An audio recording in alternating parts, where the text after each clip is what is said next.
Hello friends and welcome to the Grave Detective channel.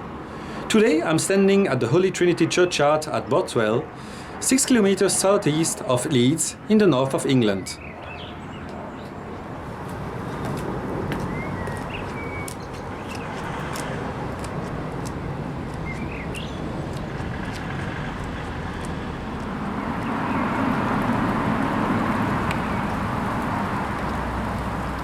The grave we are visiting today is the grave of John Blenkinsop.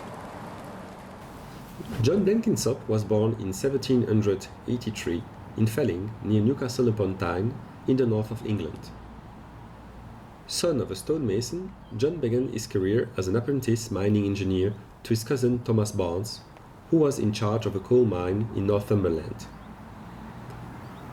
In 1808, John began working for Charles John Brandling, an English aristocrat from the north of England, who owned several coal mines, including Middleton Colliery, near Leeds.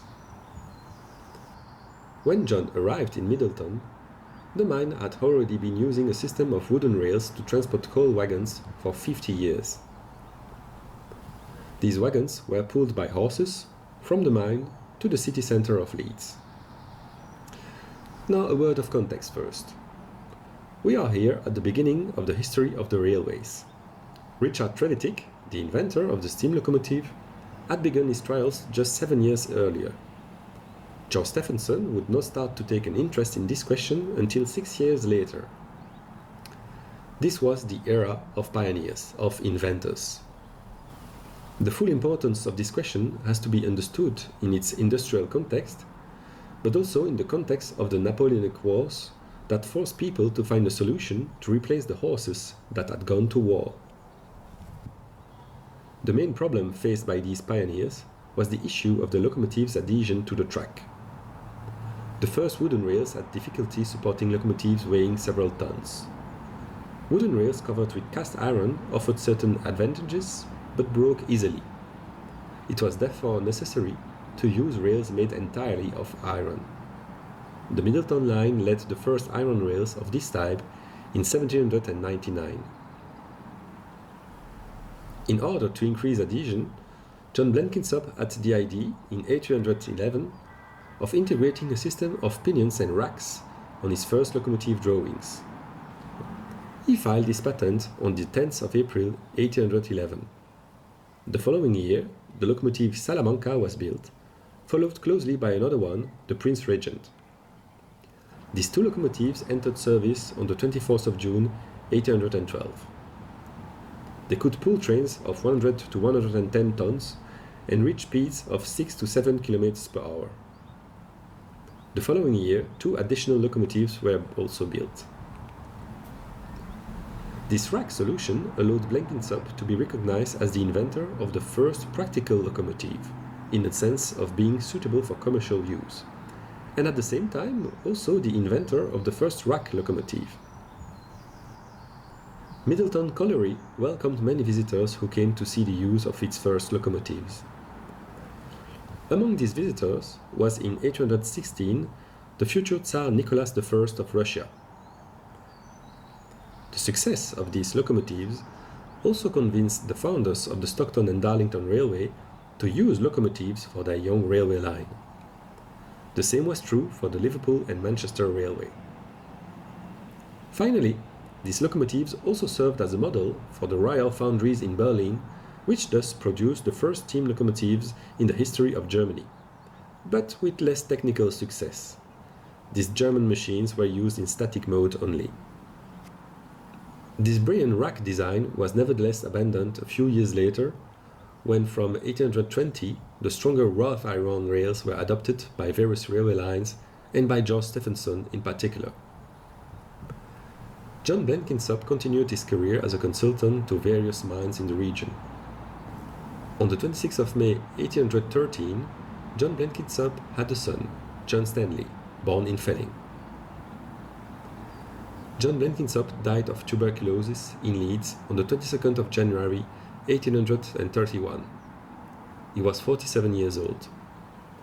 7 years later, in 1838, his son John Stanley left England for Germany, to Braunschweig, where he built and drove steam locomotives for the Braunschweigische Staatseisenbahn, Braunschweig State Railways, before becoming the director of the railway company's workshop. He died in Braunschweig on the 19th of May 1884. To return to the history of the Middleton railway line, two more points need to be addressed. The first of these concerned the illustrator George Walker, who in 1814 published a book entitled The Costume of Yorkshire. This is a series of drawings showing the traditional costumes worn by different professions in the county. Drawing number 3, by the engraver Robert Havel and his cousin Daniel Havel, shows a miner posing in front of a colliery. In the background, a coal train pulled by a locomotive, probably John Blenkinsop's Salamanca. This drawing is the very first representation of a train in the history of humanity. The second element that I also want to address concerns David Brooks. David Brooks was a carpenter, born in 1779, probably in Thorpe, a village in Yorkshire. On the evening of the 5th or of the 6th of December 1821, David was walking home along the Middleton railway line. It was dark because night falls early in December, and a hailstorm further limited visibility. Because of the wind, David did not hear a train approaching him. He did not see it either. Neither did the driver of the train see him. The locomotive hit David and dragged his body under the train for about 100 meters. David Brooks is the first person to lose his life in a railway accident. He was 42 years old, had a wife and 2 children, 2 daughters. David was buried in the Holy Trinity churchyard of Rothwell, the cemetery where John Blenkinsop, the inventor of the locomotive that hit David, would himself be buried 10 years later. And to tell it all, it was while I was looking for David's grave that I discovered John's grave and his own story.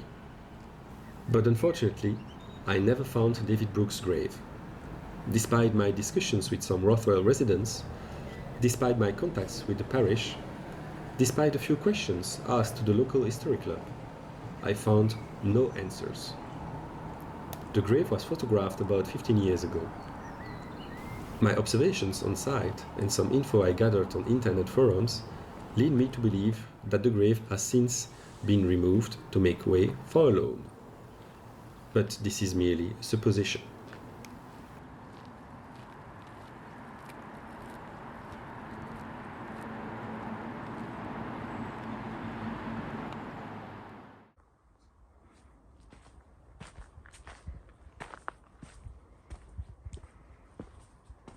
If David Brooks' grave has disappeared, it would seem that his ghost still owns the Middleton line. Until the 1990s, people have witnessed having seen a man at night, sometimes clearly visible, sometimes transparent in appearance, walking along the railway. This story will perhaps delight thrill seekers or other ghost hunters.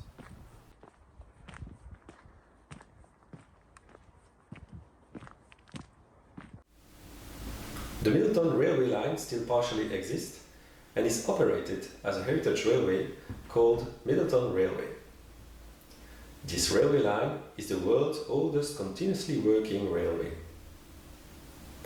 Friends, thanks for watching this video. I hope you found it interesting and I hope to see you soon for another video. Bye!